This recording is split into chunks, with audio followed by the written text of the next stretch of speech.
আল্লাহ, তুমি তুমি আমার মতন অসহায় জীবন আর কাউরে দিও না। তোমার মতন পরিবার আর কাউরে দিও না।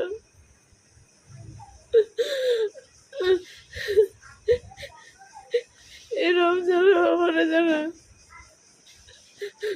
এত আঘাত করছে, তুমি তাদেরকে দেখো।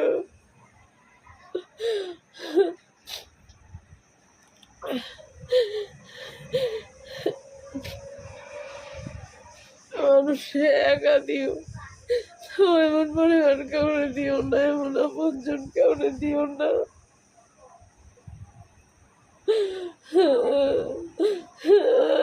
কলেজেরা ফাইটা যায় মানুষের আঘাতে।